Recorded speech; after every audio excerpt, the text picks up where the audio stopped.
How you doing, guys? So today I'm setting another community challenge, and this one is going to be, what's your favourite gaming memory? So that can be, a game, console, whatever, even an arcade experience. Um, yeah, I enjoy doing these, like I've said many times before, and I also enjoy watching people's responses, as well as when they do their challenges. I enjoy taking part in them as well. So it's always good, isn't it, as a community, to find out more about people, taking an interest. And gaming's, it's one of them things that brings everyone together, and I can't think of a better way to do that than when you do a community challenge. Like, it gets the community involved, and we're all talking, and it's great, especially when you consider what's going on at the moment. This is something that I think we all need, you know, and it doing YouTube in general has helped keep me sane over the past few months, and this is part that's really helped, like, although we're not talking face to face, we're all talking to each other,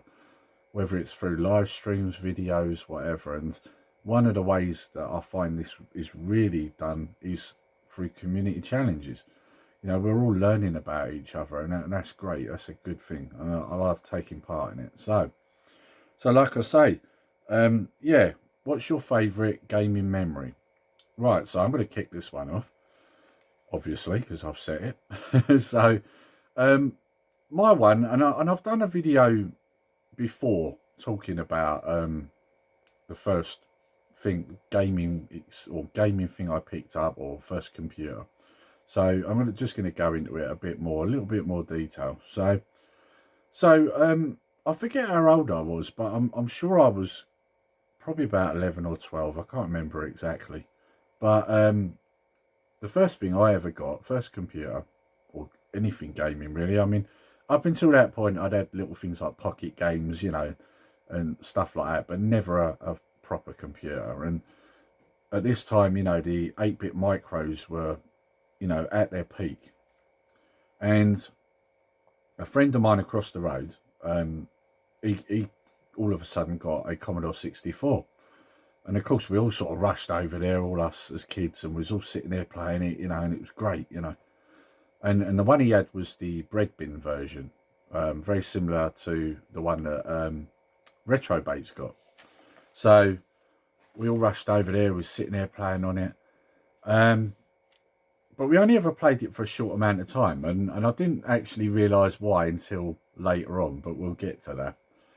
So anyway, his family were like us. They didn't have a lot of money. They was hard up, because we all was back then. And basically, his dad spent a lot of time in prison, so his mum was always having to try and make ends meet. So money was tight. And at this particular point, his dad was actually out of jail. So he had a long series of burgling people's houses and shoplifting. He'd been in prison off and on for years. So whenever he disappeared, we always used to get told, "Oh, he's working away," but you knew full well he was in prison again. So yeah. So money was tight, and all of a sudden, my friend started saying, "Oh, we're selling the Commodore 64." Now, the Commodore 64 that they had, it came with the monitor, the printer, and the disk drive. Yeah, this one didn't have the tape cassette player. So, and me being quite new to all of that, I wasn't actually aware that there was even at this point a cassette player out for it. So, and I remember him saying, "Yeah, we're selling it." And at the time, I was doing a paper round, and I was a bit of a cheeky sod back then, because basically what I'd done, I was too young to do the paper round that I was doing, so I'd lied about how old I was, and they allowed me to do it. So I was saving some money. And he mentioned that they were selling it, and I said, "How much?" And he told me, and if I remember right, I think it was either £50 or £80. It was somewhere around that mark, anyway. And I was like, "I'll have it." So, and of course, at that age, I had to talk to my mum and say, "Look, I want to get this computer." And she said, "Well, it's your money, you've saved it. If that's what you want to do, do it." So I bought it. And at the time, my sister's boyfriend or fiance, one of the two, um, he was very much into Commodore 64s, and he kept saying to me, like, yeah, you want to get that one, that's a great system. So, got it, started playing it after I'd set it all up and that. And basically, my sister's boyfriend was like, whoa, this is getting very hot. And it started acting a bit peculiar. And he went, switch it off, Lee, switch it off. I'm really worried this thing's going to blow up. Like, so we turned it off. I was quite annoyed because I'd only been on it probably about 15 minutes. You know, when you get a new computer, you want to sit on it for hours, don't you? So I was quite annoyed. And he said to me, he said, there's something really wrong here. Now, the power pack was really hot. And of course, we now know that these power packs were terrible anyway. They used to run hot anyway. But it wasn't the power pack that was the problem. He took it away, said he'd have a look, see what was wrong with it. The problem was he used to work and he was never in a rush to do it. And it took ages before I got it back. And eventually, when I did get it back, it turned out he'd replaced the fuse inside, which was the little glass sort of ones you got, with just a piece of wire. And that's why it was overheating. So we're quite lucky, really, that it didn't burn the house down. So, yeah, got it repaired. I got it back. And probably about a year or so later, maybe a bit longer, I ended up picking up the newer version, which looked more like the Amiga. And then I eventually got a tape deck for it because all the new games were coming out on cassette. So then I got the tape deck. And actually what happened was when I got the new version, I allowed my sister's boyfriend to keep the Mark 1 or the bread bin. And I kept the newer one when I got that. Got a nice little deal on that as well. So yeah, great system.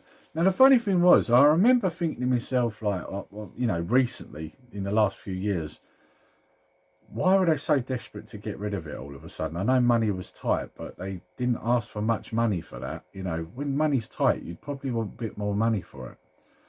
And I kept thinking to myself also, you know, like, you know, why did he get rid of it anyway? His boy enjoyed playing on it. Why would you do that to your son? And of course, you know, it all made perfect sense in the end, thinking about it. And it's funny, it's one of these things you don't think about when you're a kid, but you think about when you're an adult. And if you remember, I told you at the beginning of this video that his dad did several stints in prison because he used to burgle people's houses and he used to shoplift. Now, do you see? So no doubt I was probably, without knowing it, I probably was in possession of stolen goods.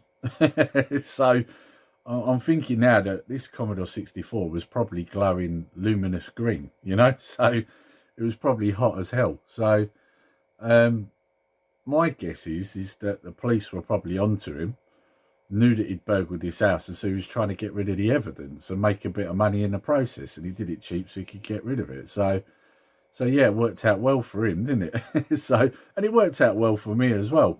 But you can't help but think to yourself, some poor sod probably had this in their house and it got nicked, possibly even a kid. So it's funny, isn't it? You don't necessarily think about these things at the time you're a kid. You just think of yourself, really, didn't you? It's only when you get older you suddenly think, hang on a minute, why did they get rid of that so cheap? And why did they get rid of it in such a rush? Because he was in a real rush to get rid of it. Well, it all makes perfect sense now, don't it? Because he disappeared shortly afterwards, so we know he went back to prison. So it was probably because of this.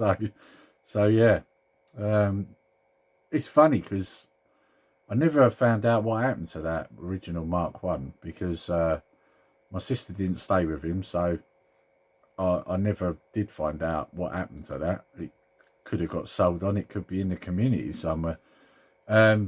My newer one, I remember selling that with all the games, the disc drive, everything. I remember thinking at the time I got quite a good deal for it because I did quite well on it.